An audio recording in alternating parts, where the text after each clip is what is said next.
Hi Mallu serial റിവ്യൂയിലേക്ക് സ്വാഗതം. അപ്പോൾ നമുക്കിന്ന് മംഗല്യം തന്തുനാനേന എന്ന സീരിയലിൻ്റെ അടുത്തൊരു ഭാഗം നോക്കാം കേട്ടോ.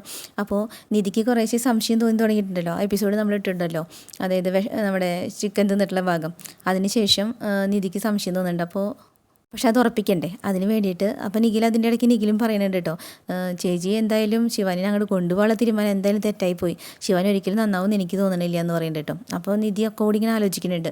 അതിൻ്റെ ഇടയ്ക്ക് നിർമ്മലമ്മ ബഹളം വെച്ചിട്ടാണല്ലോ അങ്ങോട്ട് പോയത്. അപ്പോൾ നിഖിലും ആ സത്യം മനസ്സിലാക്കുന്നുണ്ട് കേട്ടോ, ഗൗതം നിർമ്മലമ്മയുടെ മകനാന്നുള്ള സത്യം. അപ്പോൾ അതാരോടും പറയരുത് പറഞ്ഞിട്ട് സത്യമൊക്കെ ജീവിപ്പിച്ച് വെച്ചിട്ട് നിധി. അപ്പോൾ ശിവാനിയെ കുറിച്ച് ഇങ്ങനെ ഒരു സംശയം പറയുമ്പോൾ ശിവാനിയുടെയും അമ്മയുടെയും ഹോസ്പിറ്റലിലത്തെ സീനുകളൊന്നും ഇങ്ങനെ ഒന്നുകൂടി ഓർക്കുന്നുണ്ട് കേട്ടോ. അത് കഴിഞ്ഞിട്ട് നിധി നേരെ പോയി വീട്ടിലേക്ക് പോയി അമ്മയോട് സംസാരിക്കാൻ വേണ്ടിയിട്ട്. എന്നിട്ട് അന്നുണ്ടായ കാര്യങ്ങളൊക്കെ ചോദിച്ച് മനസ്സിലാക്കാൻ കേട്ടോ.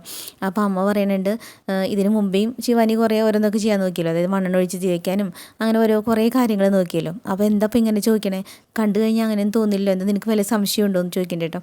അപ്പോൾ സംശയമുണ്ട്. അപ്പോൾ അവളെ ഇവിടുന്ന് വിഷക്കുപ്പി എടുത്തതെന്ന് ചോദിക്കുമ്പോൾ അമ്മ എല്ലാ കാര്യങ്ങളും പറഞ്ഞു കൊടുക്കുന്നുണ്ട്. ഫസ്റ്റ് മുതൽ വന്നപ്പോഴുള്ള അമ്മയും മോളോട് സംസാരം, അത് കഴിഞ്ഞിട്ട് ഓരോരോ കാര്യങ്ങൾ മാറി മാറി ചെയ്യാൻ നോക്കിയല്ലോ, അതൊക്കെ പറഞ്ഞു കൊടുക്കുന്നുണ്ട് കേട്ടോ. അപ്പോൾ നിധി പറയണ്ടേ, ഇതെന്ന് തന്നെ മനസ്സിലാക്കി കൂടെ അവൾക്ക്, അല്ലെങ്കിൽ ഈ വിഷം അവിടെ ഇരിക്കുന്നത് അവൾക്ക് നേരത്തെ അറിയാം, പിന്നെ എന്തിനാ അവൾ ഞങ്ങൾ വരാൻ വേണ്ടി വെയിറ്റ് ചെയ്തു, ആദ്യം തന്നെ ആ ഒരു സീൻ ചെയ്താൽ മതിയായിരുന്നല്ലോ. അപ്പോൾ അവളെല്ലാം പ്ലാൻഡ് ആയിരുന്നു. ഈ വിഷം ഇവിടെ മേടിച്ച് വെച്ചതിന് ശേഷമാണ് അവൾ പോയിട്ട് പ്രണവിനെ കണ്ടതും അതിനുശേഷം ഇങ്ങനൊരു നാടകം കളിച്ചതെന്ന് പറയുന്നുണ്ട് കേട്ടോ. അല്ലെങ്കിൽ എന്തിന് ഞങ്ങൾ വരുന്നവരെ വെയിറ്റ് ചെയ്യാൻ വേണ്ടിയിട്ടാണ് ഇത്രയും കാര്യങ്ങളൊക്കെ അവൾ ചെയ്തതെന്ന് പറയുന്നുണ്ട് കേട്ടോ. പക്ഷെ അതുപോലെ തോന്നണില്ലല്ലോ എന്ന് പറയുന്നുണ്ട്. അത് കഴിഞ്ഞിട്ട് നിധി ചോദിക്കുന്നുണ്ട് കേട്ടോ, ആ വിഷക്കുപ്പി എവിടെയാണെന്ന് ചോദിക്കുന്നുണ്ട്. ആ വിഷം എവിടെ വെച്ചിട്ട് കുടിച്ചതെന്ന് കാണാൻ പറ്റുമോ എന്ന് ചോദിക്കുമ്പോൾ അമ്മ അങ്ങോട്ട് കൊണ്ടുപോകണ്ടിട്ട് ഇവിടെ ഇരുന്നു എന്ന് പറയുന്നുണ്ട്. അപ്പോൾ നോക്കുമ്പോൾ പറയും, ഇവിടെ അതിനൊക്കെ ക്ലീൻ ആയിട്ടാണല്ലോ കിടക്കണേന്ന് പറയുന്നുണ്ട് കേട്ടോ. അത് നിങ്ങൾ ശിവാനിനെ വണ്ടിയിൽ കൊണ്ടുപോയിട്ട് ഞാൻ തിരിച്ച് വരുമ്പോഴേക്കും ഇടത്തി വന്നിട്ട് അതൊക്കെ ക്ലീൻ ചെയ്യായിരുന്നു പറയും കേട്ടോ. അപ്പോൾ നിധി പറയും, മോള് വിഷം കുടിച്ച് മരണത്തോട് മല്ലിട്ട് കിടക്കുന്ന സമയത്ത് ആരെങ്കിലും ഇതൊക്കെ ക്ലീൻ ചെയ്യും, അതൊന്നും തന്നെ മനസ്സിലാക്കി കൂടെ അമ്മേ എന്ന് ചോദിക്കുന്നുണ്ട് കേട്ടോ. അപ്പോൾ ഇതിൻ്റെ അമ്മയ്ക്കും അത് സംശയം തോന്നുകയാണ്. അപ്പോൾ അങ്ങനെ പറയും, പക്ഷേ നമുക്കത് ഉറപ്പിക്കാറായിട്ടില്ല, അതിന് വേണ്ടിയിട്ട് ഇതിന് കുപ്പി കിട്ടുമോ ചോദിക്കും കേട്ടോ. അപ്പോൾ പൊട്ടി കുപ്പിയൊക്കെ ഇവിടെ ചെയ്തു വെച്ചുമ്പോൾ വേസ്റ്റ് ബോക്സിൽ ഇട്ട് വെച്ചിട്ടുണ്ട്, വേസ്റ്റുകാരൊന്നും വന്നിട്ടില്ല എന്ന് പറഞ്ഞിട്ട് ആ വേസ്റ്റ് കുപ്പി നോക്കുന്നുണ്ട്. അങ്ങനെ വേസ്റ്റ് ബോക്സിൽ നിന്ന് ഈ കുപ്പിയുടെ കുറച്ച് അവശിഷ്ടങ്ങൾ ശേഖരിക്കാൻ കേട്ടോ. എന്നിട്ട് അപ്പം തന്നെ ഗൗതമനെ വിളിക്കുന്നുണ്ട്, ഗൗതമന് ഒന്ന് വേഗം വരാൻ പറ്റുമോ വെച്ചിട്ട്. അപ്പോൾ എന്താ ചോദിക്കുമ്പോൾ പറയുന്നുണ്ട്, അതൊക്കെ ഞാൻ വന്നിട്ട് നേരിട്ട് പറയാമെന്ന് പറഞ്ഞിട്ട് ഇന്ന സ്ഥലത്തേക്കാണ് കേട്ടോ വരാൻ പറഞ്ഞിരിക്കുന്നത്. അതിനുശേഷം ഈ കുപ്പികളൊക്കെ കൊണ്ടുപോയിട്ട് സാമ്പിൾ പരിശോധിക്കാൻ വേണ്ടി കൊടുത്തിട്ടുണ്ട്. എന്നിട്ട് ഗൗതമൻ്റെ അടുത്ത് ചോദിക്കുന്നുണ്ട് കേട്ടോ, എന്താ ഈ കൊടുത്തു എന്ന് ചോദിക്കുന്നുണ്ട്. അപ്പോൾ പറയും, അത് കൊടുത്തു, പക്ഷേ 2 ദിവസം പിടിക്കും, അതെന്താ കുടിച്ച സാധനം എന്താണെന്ന് അറിയാൻ വേണ്ടിയിട്ട്. അല്ല നീ ഇപ്പം എന്താ ഇത്രയും പെട്ടെന്ന് വീട്ടിൽ പോയിട്ട് ഇപ്പോൾ ഈ കുപ്പിയും ഇതൊക്കെ ശേഖരിച്ച് കൊണ്ടുവന്നേന്ന് ചോദിക്കുന്നുണ്ട് കേട്ടോ. പറയും, അത് അതിനെനിക്ക് സംശയമുണ്ട് എന്ന് പറയും കേട്ടോ. എന്താ എന്ന് ചോദിക്കും. അപ്പോൾ നിധി ഈ ഹോസ്പിറ്റലിൻ്റെ കാര്യങ്ങളൊക്കെ പറഞ്ഞു കൊടുക്കുന്നുണ്ട് കേട്ടോ. അവരുടെ സംസാരം പെരുമാറ്റം ഒക്കെ കൂടി കാണുമ്പോൾ എനിക്കെന്തോ വല്ലാതെ ഡൗട്ട് തോന്നുന്നുണ്ടെന്ന് പറയും. അപ്പോൾ ഗൗതം ചോദിക്കും, എങ്ങനെ ഇപ്പോൾ ശിവാനിക്ക് ചെയ്യേണ്ട ആവശ്യമില്ലല്ലോ, കാരണം നമ്മളിപ്പോൾ അവളുടെ അനുകൂലമായിട്ടല്ലേ നിൽക്കണേ. പണ്ടത്തെ ശിവാനിയാണെങ്കിൽ വേണമെങ്കിൽ അങ്ങനെയൊക്കെ നമുക്ക് ഇതൊക്കെ അഭിനയാന്ന് വേണമെങ്കിൽ ധരിക്കായിരുന്നു, പക്ഷെ ഇപ്പം അങ്ങനെയല്ലല്ലോ, ശിവാനി മാറിയിട്ടില്ലേ എന്ന് ചോദിക്കുന്നുണ്ട് കേട്ടോ. അപ്പോൾ പറയും, നമ്മളല്ലേ ഉള്ളൂ അവളുടെ കൂടെ, പ്രണവ് ഒരിക്കലും അവളെ അംഗീകരിക്കില്ലല്ലോ, അതിന് വേണ്ടിയിട്ടായിരിക്കാം ചിലപ്പോൾ ഇങ്ങനൊരു ഡ്രാമ. അപ്പോൾ നിധി വീട്ടിൽ അമ്മയോട് പറഞ്ഞിട്ടാണ് പോന്നിരിക്കണത്, ഞാൻ വന്നതോ ഇങ്ങനെ സംഭവങ്ങൾ നടന്നതോ ഇതിൻ്റെ സത്യം തെളിയുന്നവരേക്ക് ആരും അറിയരുതെന്ന് പറഞ്ഞിട്ടാണ് പോന്നിരിക്കണത്. അപ്പോൾ ഗൗതമൻ്റെ അടുത്ത് ചോദിക്കുന്നുണ്ട്, ഇനിയിപ്പോൾ എങ്ങനെയാണ് അറിയാം ഇതിനെ കുറിച്ചിട്ട് എന്ന് ചോദിക്കുമ്പോൾ പറയുന്നുണ്ട്, 2 ദിവസം ഒന്നും എനിക്ക് വെയിറ്റ് ചെയ്യാൻ പറ്റില്ല, ഇത് കഴിഞ്ഞിട്ട് അവളുടെ പ്ലാൻ എന്തിനാണ് അവൾ ഇങ്ങനെ നാടകം കളിക്കണമെന്ന്, അല്ലെങ്കിൽ അവളുടെ അടുത്ത സ്റ്റെപ്പ് അതെനിക്ക് അറിയണമെന്ന് പറയുന്നുണ്ട് കേട്ടോ. എന്നിട്ട് ചോദിക്കുന്നത്, അവളുടെ കഴുത്തിൽ കുത്തിപ്പിടിച്ചിട്ട് ചോദിച്ചാലോ, വിരട്ടിയിട്ട് ചോദിച്ചാലോ എന്ന് പറയുന്നത്. അത് ചെയ്യരുതെന്ന് പറയുന്നുണ്ട് കേട്ടോ ഗൗതം.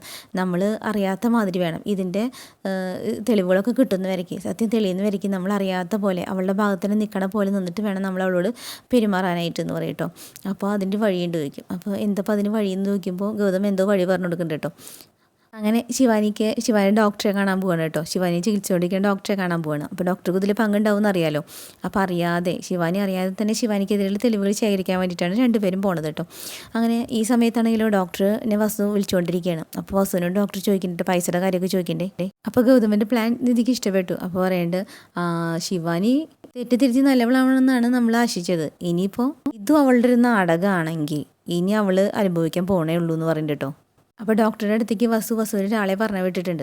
അപ്പോൾ ഇയാൾ വന്നത് അറിയില്ലല്ലോ. അപ്പോൾ ഡോക്ടർ പറയുന്നത് കേട്ടോ, ഇനിയിപ്പോൾ ടൈമല്ല, പോയിട്ട് പിന്നെ വരൂ, ഈ സമയത്ത് ഞാൻ പേഷ്യൻറ്റ് നോക്കാറില്ല എന്ന് പറഞ്ഞിട്ട് കേട്ടോ. പറയും, ഞാൻ പേഷ്യൻ്റ് അല്ല, ഞാൻ വസുന്ധര മേഡം പറഞ്ഞിട്ടുള്ള ആളാന്ന് പറയും. പെട്ടെന്ന് അപ്പോൾ ഡോക്ടർ ഞെട്ടു കേട്ടോ, വസുന്ധര അങ്ങനെ ഒരാൾ ഞാൻ അറിയില്ലല്ലോ എന്ന് പറയുന്നുണ്ട് കേട്ടോ. എന്നിട്ട് അയാൾ ഫോൺ വിളിച്ചിട്ട് ഡോക്ടർക്ക് കൊടുക്കുകയാണ്. അറിയാത്ത ഒരാൾ വന്ന് സംസാരിച്ചപ്പോഴാണ് ഞാൻ പെട്ടെന്ന്, നിങ്ങളത് കാര്യേക്ക് എടുക്കരുതെന്ന് പറയും കേട്ടോ. അത് കുഴപ്പമില്ല, ഇങ്ങനെ തന്നെ ഇരിക്കണം, എന്നാലേ നമ്മുടെ നാടകം വിജയിക്കുള്ളൂ എന്ന് പറയുന്നുണ്ട് കേട്ടോ. പറയുന്നത് നിങ്ങൾ എന്ത് ഈസി ആയിട്ട് പറയണേ, പക്ഷെ അതിന് ഞാൻ പെടേണ്ട പാട് എനിക്ക് മാത്രമേ അറിയുള്ളൂ എന്ന് പറഞ്ഞിട്ട് ഡോക്ടർ. വിഷം കുടിക്കാത്ത ശിവാനീനെ ട്രീറ്റ് ചെയ്തിട്ട് മറ്റുള്ളവരെ വിശ്വസിപ്പിക്കാൻ പെടുന്ന ഒരു പാടുണ്ടല്ലോ, പ്രത്യേകിച്ച് ആ നിധിനും ഗൗതമിനെയും, അത് ഭയങ്കര ബുദ്ധിമുട്ടാണ്. ബ്ലഡിൽ പോയ്സൺ ഉണ്ടെന്ന് റിപ്പോർട്ട് ചെയ്തിട്ടുണ്ട്. ഇത് ഡ്രാമയൊന്നും ആർക്കും കണ്ടുപിടിക്കാൻ പറ്റില്ല എന്ന് പറയുന്നുണ്ട് കേട്ടോ. അപ്പോൾ വസുന്ധര ഭയങ്കര താങ്ക്സ് ഒക്കെ പറയുന്നുണ്ട്. ശിവാനി വീണ്ടും ഞങ്ങളുടെ വീട്ടിലേക്ക് വരണേന് ഈ ഒരു നാടകം അല്ലാണ്ട് വേറെ ഞങ്ങളുടെ വഴിയിലായിരുന്നു. അപ്പോൾ അത് വിട്, പക്ഷേ നിങ്ങൾ എനിക്ക് തരാൻ പറഞ്ഞാൽ എമൗണ്ട് തന്നിട്ടില്ലല്ലോ, എപ്പോൾ തരും ചോദിക്കുന്നുണ്ട് കേട്ടോ. അതിനാണ് എൻ്റെ ആളവിടെ വന്നിരിക്കുന്നത്, അയാളിൽ പൈസ ഉണ്ട്, അത് മേടിച്ചോളാൻ പറയും. അപ്പം വസു പറയുന്നുണ്ട് കേട്ടോ, ആ നിധിനും ഗൗതമിനും സൂക്ഷിക്കണം, പ്രത്യേകിച്ച് നിധിനെ. അവൾക്ക് യാതൊരു സംശയം തോന്നാത്ത രീതിയിൽ വേണം കാര്യങ്ങൾ നീക്കാൻ എന്ന് പറയുന്നുണ്ട്. ശിവാനി ഡിസ്ചാർജ് ആയി വരുന്നവരേക്കും ഇതൊരു ഡ്രാമയാന്നുള്ളത്, നാടകം എന്നുള്ളത് ആർക്കും മനസ്സിലാവരുത്, അത് പ്രത്യേകം ശ്രദ്ധിക്കണം എന്ന് പറയുന്നുണ്ട് കേട്ടോ. അപ്പോൾ ഓക്കെ എന്ന് പറഞ്ഞിട്ട് ഫോൺ വെച്ചിട്ടുണ്ട്. എന്നിട്ട് ഇയാളുടെ കയ്യിൽ നിന്ന് പൈസ മേടിക്കുന്നുണ്ട് കേട്ടോ. പൈസ മേടിച്ചിട്ട് ഈ കൊണ്ടുവന്ന ആൾ, അതായത് വസുവിൻ്റെ ആളുണ്ടല്ലോ, ആളങ്ങോട്ട് കിടക്കുകയാണ്. ആ സമയത്താണ് നമ്മുടെ നിധിയും ഗൗതമും കൂടി ഇങ്ങോട്ട് കയറി വരുന്നത് കേട്ടോ. അപ്പോൾ പെട്ടെന്ന് നമ്മുടെ ഗൗതമിൻ്റെ മേൽ തട്ടി. അപ്പോൾ പറയും നോക്കി നടന്നു വിടറാന്ന് ചോദിക്കുന്നുണ്ട് കേട്ടോ. അപ്പോൾ നിധിക്ക് എവിടെയോ കണ്ടുപരിചയം തോന്നിയ പോലെ തോന്നി. അപ്പോൾ നിധി ഇന്ന് എന്തോ ഇങ്ങനെ പറയാൻ വന്നു. അപ്പോൾ സോറി സാർ എന്ന് പറഞ്ഞിട്ട് സോറി എന്ന് പറഞ്ഞിട്ട് അയാൾ അങ്ങോട്ട് പോയി കേട്ടോ. എന്നിട്ട് നിധിയും ഗൗതമും ഇങ്ങോട്ട് കയറി വരികയാണ്. കയറി വരുമ്പോൾ ഡോക്ടർ ഈ പൈസയൊക്കെ പിടിച്ച് ചിരിച്ചിട്ട് അവിടെ ഇരിക്കണം കേട്ടോ, വെച്ചിട്ടില്ല. പൈസ കണ്ടപ്പോൾ നിധിയും ഗൗതമും ഇത്രയും പൈസ എവിടെ നിന്ന് വന്നു എന്നുള്ള രീതിയിൽ നിധിയും ഗൗതമും ഒന്ന് പരസ്പരം നോക്കിയിട്ടു. അപ്പോൾ ഇവരെ കണ്ടപ്പോൾ വേഗം ഡോക്ടർ പൈസ എടുത്തിട്ട് മേശയിലേക്ക് വെച്ചു. എന്നിട്ട് പെട്ടെന്ന് ഇങ്ങനെ പകച്ച് നിൽക്കണം കേട്ടോ. അപ്പോൾ എന്താ പെട്ടെന്ന് വന്നതെന്ന് ചോദിക്കുമ്പോൾ ഗൗതം അല്ല ഞങ്ങൾക്കൊരു സംശയം, അതൊന്നും തീർത്തിട്ട് പോകാൻ വന്നാന്ന് പറയും കേട്ടോ. അപ്പോൾ എന്ത് സംശയം എന്ന് ചോദിക്കണ്ട കേട്ടോ. അപ്പോൾ നിധി പറയും ഒന്ന് ഇരുന്ന് സംസാരിക്കാമല്ലോ അല്ലേ പറയും. ഇരിക്കും എന്ന് പറയും കേട്ടോ. അപ്പോൾ ഡോക്ടറുടെ ആ പേടിയും അതൊക്കെ ശ്രദ്ധിക്കുന്നുണ്ട് നിധി. എന്നിട്ട് ഇവിടെ ഇരുന്നിട്ട് ഡോക്ടർ ഇരിക്കണില്ല. എന്നിട്ട് ഡോക്ടറോട് ഇവർ ഇരിക്കാൻ പറയണം കേട്ടോ. ഡോക്ടർ എന്താ ഡൗട്ട് ഉണ്ടെന്ന് പറഞ്ഞാൽ എന്താ സംശയം ഉണ്ടെന്ന് പറഞ്ഞേ നോക്കിണ്ട് കേട്ടോ, പെട്ടെന്ന് പേടിച്ചിട്ട്. അപ്പോൾ നമ്മുടെ ഗൗതം പറയണ്ട എല്ലാം നമ്മുടെ ശിവാനിയെ കുറിച്ചിട്ടാന്ന് പറയുന്നുണ്ട് കേട്ടോ. അപ്പോഴേക്കും ഡോക്ടറുടെ കിങ്കരൻ ഒരുത്തൻ കയറി വരുന്നുണ്ട് കേട്ടോ, ഇവരെ ഒന്ന് വീക്ഷിക്കാൻ ലെവലിൽ. ഡോക്ടറോട് എന്തോ റിപ്പോർട്ടിൻ്റെ കാര്യങ്ങളൊക്കെ ചോദിക്കുന്നുണ്ട്. എന്നിട്ട് അവിടെ നിന്നിട്ട് വെറുതെ തപ്പണ മാതിരി ഇങ്ങനെ കാണിച്ചുകൊണ്ടിരിക്കുകയാണ് കേട്ടോ. ഡോക്ടർ ചോദിക്കുന്നുണ്ട് അല്ല എന്താ ശിവാൻ്റെ കാര്യം എന്തോ സംശയം എന്ന് പറയില്ലേ, എന്താ അത് ചോദിക്കുന്നുണ്ട് കേട്ടോ. അവർ ഡോക്ടർ എന്തിനെങ്ങനെ ടെൻഷനാണ്, അതിൻ്റെ കാര്യമൊന്നുമില്ല, അവളുടെ കണ്ടീഷൻ എങ്ങനെയാണെന്ന് അറിയാൻ വേണ്ടിയിട്ട് മാത്രം വന്നതാ. അത്രേ ഉള്ളൂ അല്ലേ, അത് ഞാൻ പറഞ്ഞില്ലേ 2 ദിവസത്തിൻ്റെ ഉള്ളിൽ മാറിക്കോളൂന്ന്.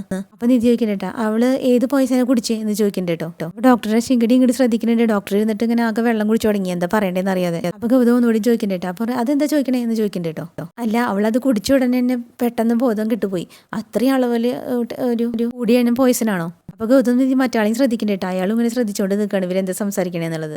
അപ്പോൾ ഡോക്ടർ പറയുന്നുണ്ട് അത് പെട്ടെന്ന് അതിൻ്റെ ഏത് ടൈപ്പ് പോയിസനാന്ന് പറയാൻ പറ്റില്ല, അത് ബ്ലഡിൻ്റെ ടെസ്റ്റ് റിപ്പോർട്ട് വന്നാൽ മാത്രമേ പറയാൻ പറ്റുള്ളൂ എന്ന് പറയുന്നുണ്ട് കേട്ടോ. അപ്പോൾ നിധി ചോദിക്കുന്നുണ്ട് അതെങ്ങനെ എന്ത് വിഷം കുടിച്ചെന്ന് അറിയാണ്ട് പിന്നെ എങ്ങനെയാണ് ശിവാനിക്ക് ട്രീറ്റ്മെൻറ്റ് കൊടുത്തതെന്ന് ചോദിക്കുന്നുണ്ട് കേട്ടോ നിധി. അപ്പോൾ ഡോക്ടർ പറയുന്നുണ്ട് അത് സാധാരണ പോയിസൺ കഴിച്ച ആൾക്ക് കൊടുക്കുന്ന ട്രീറ്റ്മെൻറ്റ് അത് മാത്രമേ കൊടുത്തിട്ടുള്ളൂ, എന്തായാലും ദൈവമാണ് ശിവാനിയെ രക്ഷിച്ചത് എന്ന് പറയുന്നുണ്ട് കേട്ടോ. അപ്പോഴേക്കും മറ്റാൾ പറയുന്നുണ്ട് ഡോക്ടറെ റിപ്പോർട്ട് കിട്ടിയില്ല, ഞാൻ അപ്പുറത്ത് പോയി നോക്കട്ടെ എന്ന് പറഞ്ഞിട്ട് അയാൾ പോകുന്നുണ്ട് കേട്ടോ. അയാൾ വാതിലിൻ്റെ അവിടെ നിന്ന് തിരിഞ്ഞു നോക്കുന്നുണ്ട്. അപ്പോൾ നിധിയും ഗൗതം അത് ശ്രദ്ധിച്ചിട്ടുണ്ട് കേട്ടോ. ഗൗതം ഒരു ചോദ്യം ചോദിക്കിട്ടുണ്ട് ഡോക്ടറുടെ അടുത്ത്, ഡോക്ടർ ഞങ്ങൾക്കൊരു ഹെൽപ്പ് ചെയ്യുമോ, ഇനിയിപ്പോൾ ശിവാനി കുടിച്ച് അത്രയും കാഠിന്യമുള്ള വിഷമാണെങ്കിൽ ഭാവിയിൽ അത് അവൾക്ക് എന്തെങ്കിലും അവളുടെ ശരീരത്തിന് എന്തെങ്കിലും പ്രശ്നമായാലോ, ഞങ്ങൾ വേറെ ഏതെങ്കിലും ഹോസ്പിറ്റലിലേക്ക് കൊണ്ടുപോകണോ ചോദിക്കുന്നുണ്ട് കേട്ടോ. ഡോക്ടർ വിട്ടുപോയി, അങ്ങനെ കൊണ്ടുപോവുകയാണെങ്കിൽ കള്ളത്തരം മുഴുവൻ വെളിയിലാവുമല്ലോ. അപ്പോൾ ഡോക്ടർ ഇങ്ങനെ ഒന്ന് ആലോചിച്ചിട്ട് പറയുന്നത് അതെന്താ നിങ്ങൾക്ക് തന്നെ വിശ്വാസമല്ലേ, ഞാനല്ലേ ശിവാനിയെ രക്ഷിച്ചത്, ഇത് മതി, ഈ ട്രീറ്റ്മെൻറ്റ് മതി. ഇവർ രണ്ടുപേരും ഇന്ന് ഡോക്ടറുടെ ഈ വർത്തമാനം ഈ ടെൻഷനും ഒക്കെ നന്നായി ശ്രദ്ധിക്കുന്നുണ്ട് കേട്ടോ. വളരെ നല്ല ട്രീറ്റ്മെൻറ്റാണ് ശിവാനിക്ക് കൊടുത്തിട്ടുള്ളത്, പെട്ടെന്ന് അവൾ ക്യൂർ ആയിക്കോളും, നിങ്ങൾ ടെൻഷൻ അടിക്കേണ്ടെന്ന് പറയുന്നുണ്ട് കേട്ടോ. അതല്ല ഡോക്ടർ എന്ന് പറഞ്ഞിട്ട് ഗൗതം അങ്ങനെ പറയാൻ വരുമ്പോൾ നിധി പറയുന്നത് വേണ്ട ഗൗതം, അത് ഡോക്ടർ അത്രയും വിശ്വാസത്തിൽ പറഞ്ഞതല്ലേ, അപ്പോൾ വേണ്ട അത് മതി. അപ്പോൾ ഡോക്ടർ അതന്നെ എന്ന് പറയുന്നുണ്ട് കേട്ടോ. അങ്ങനെ ഗൗതം നിധി ഡോക്ടറോട് താങ്ക്സ് പറഞ്ഞിട്ട് മെല്ലെ ഇറങ്ങുകയാണ്. ഓടെ പോക്കിലൊന്ന് തിരിഞ്ഞു നോക്കുന്നുണ്ട് കേട്ടോ. അപ്പോൾ ഡോക്ടർ ഇങ്ങനെ ടെൻഷൻ അടിച്ചിട്ട് ഇങ്ങനെ ഇരിക്കുകയാണ്. കഴിഞ്ഞിട്ട് ഡോക്ടർ പറയുന്നുണ്ട് മറ്റാളെ വിളിച്ചിട്ട് പറയുന്നുണ്ട് കേട്ടോ, നിധിക്കും ഗൗതമിനും എൻ്റെ മേലെ എന്തോ സംശയമുള്ളതായിട്ട് തോന്നിയിട്ടുണ്ട്, ഒന്ന് പോയിട്ട് അത് അറിഞ്ഞിട്ട് വരാൻ പറയുന്നുണ്ട്. ആ കുറച്ച് നേരം കൊണ്ട് ഡോക്ടർ നന്നായി വേർത്തു കേട്ടോ. എന്നിട്ട് ഡോക്ടറെ മനസ്സിലിരുന്ന് പറയുന്നത് എന്താണോ പെട്ടെന്നൊരു സംശയം വരാൻ കാരണം, എന്തായാലും കുറച്ചും കൂടി ഒന്ന് ജാഗ്രത വേണം. എന്നിട്ട് ഡോക്ടർ അസിസ്റ്റന്റിനോട് പറയുന്നുണ്ട് കേട്ടോ, അവിടെ എന്തെങ്കിലും ശിവാൻ്റെ റൂമിൽ എന്തെങ്കിലും ഒരു സംശയം എന്ന് പറഞ്ഞാൽ എന്തെങ്കിലും ഉണ്ടോ നോക്ക്, അങ്ങനെ എന്തെങ്കിലും ഉണ്ടെങ്കിൽ എടുത്തു മാറ്റണം, അല്ലെങ്കിൽ നമ്മൾ അവൾക്ക് നടക്കുന്നത് അതായത് കള്ള ട്രീറ്റ്മെൻറ്റാന്ന് അറിഞ്ഞു കഴിഞ്ഞാൽ നമ്മൾ പെടുമെന്ന് പറഞ്ഞിട്ട് അയാളെ പറഞ്ഞയച്ചിരിക്കണേ കേട്ടോ. അപ്പോൾ ഓക്കെ, ബാക്കി എന്തൊക്കെ തെളിവുകളാണ് നിധി ഗൗതം ശേഖരിക്കാൻ പോണേന്ന് നോക്കിയിട്ട് അടുത്ത എപ്പിസോഡായിട്ട് വരാം കേട്ടോ. അപ്പോൾ ഓക്കെ ബൈ. അപ്പോൾ നമ്മുടെ ചാനൽ ഇഷ്ടപ്പെടുകയും ലൈക്ക് ചെയ്യാനും സബ് ചെയ്യാനും മറക്കല്ലേ കേട്ടോ.